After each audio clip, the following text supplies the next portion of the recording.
Hello my friends and welcome back. Thank you very much for being with me again today.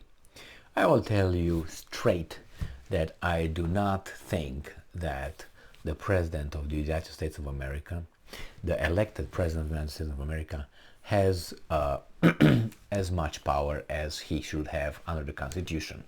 I think the current situation in this little I don't know how to call it, environment, gives other entities and other services, other, how do you call them, departments, sometimes immunity from the President of the United States' decisions.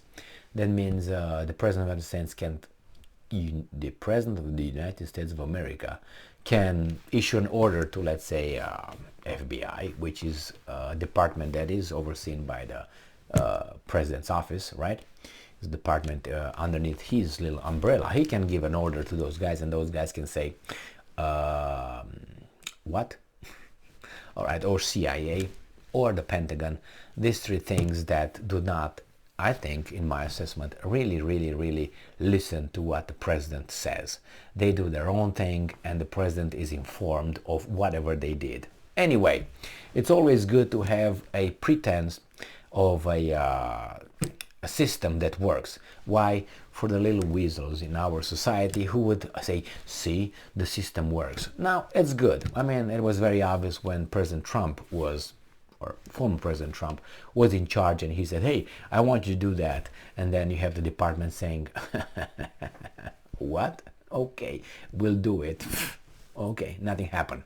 So when I saw that, I was like, oh, okay, well, that just coincides with my assessment of what the system is about here in this free world, which is a few departments and a few entities that really have the power, not really the ones that we think they have. Okay, so I saw that in I know I didn't see that. It was an exemplification when I saw Trump with FBI, CIA, and the military-industrial complex. So now we have this person. He's a weasel. He's a guy who, I think, if he gets in charge, he's gonna talk so much shit that is gonna get the United States in big trouble. He's a person who belongs to the military-industrial complex, and whoever pays the highest, the most. And this guy is Jonh Bolton, the mustache man.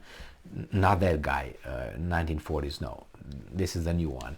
And he announced his candidacy to the U.S.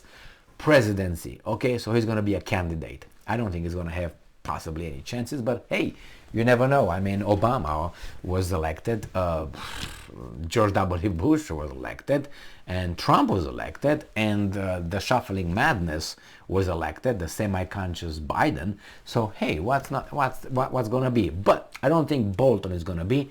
I think they're going to wait unless Bolton gets in a coma. Then he will be elected. Why? Because they went down and low and low and low. The next one, I mean, if they got this Biden, who's semi-conscious sometimes, and the rest is like that, the next one could be very well a guy in a coma or dead, clinically dead, and people vote for him because he's maybe good looking, or I don't know what the fuck else. You have bipeds voting. Any person who's below 86 can vote because all right, there you have this kind of people. So Trump era, it's not Trump era. This guy is I can tell you on YouTube what I really feel about this Jonh Bolton, and not because I don't like him, because he's a whatever. He's presentable guy, but his statements and his actions, mostly his behavior, and you know, this guy is very dangerous. But he's a guy who's on the payroll of the military-industrial complex, and we all know that. So Trump era.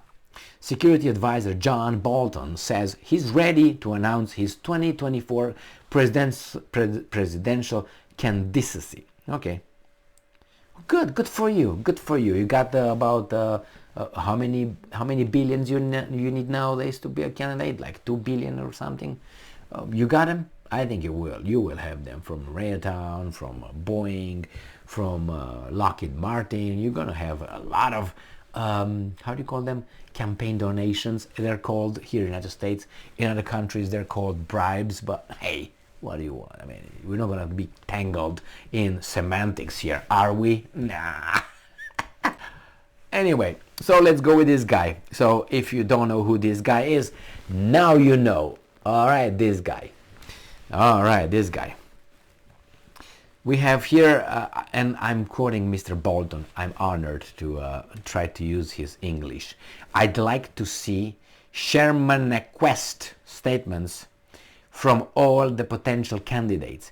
If I don't see that, then I'm going to seriously consider getting in presidential campaign. Bolton said on Monday. Yes! America, America. Okay. So, a Sherman-esque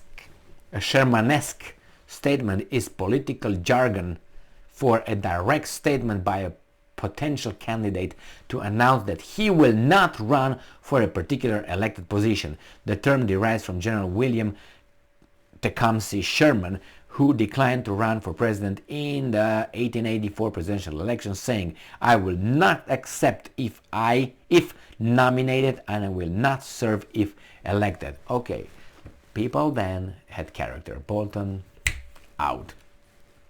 So Bolton also said absolutely when he asked whether he is ready to consider getting into the 2024 presidential race. In Bolton's view, nearly 95% of the Republican voters disagree with former US President Donald Trump's statements that he is more important than the US Constitution. Well, I read the statement and I took something else out of it. But if you want to look at it that way, good job. Bolton, you are not good enough to tie that guy, the orange man's shoes, if you know what I mean. You are a weasel on the payroll of interest, and we all know that, and that's fine. You just fit the system. You're the best product for this. If that's gonna happen, if by, I don't know, by reality you will be elected as the US president, is not gonna be anything out of the ordinary. I will say with a Merlot, cheers, Norok, das vidania, whatever you say, na zdorovia, however you want to say it, I am okay with that. Or kampai in Japan. You're the right person for the right country. All right, Bolton? Great. And then probably the next day we're going to invade Iran, and who else know what else, you know. And we're going to take care of our lives because we're going to be blown up. Why? Because we're going to get in a nuclear annihilating war with someone. China, Russia, who knows who, maybe North Korea, but it's okay, that's fine. Bolton is the man for the job. All right, thank you very much for being with me again today. Don't forget, vote for Bolton, not. Stay strong, stay smart, look for the truth, and be just.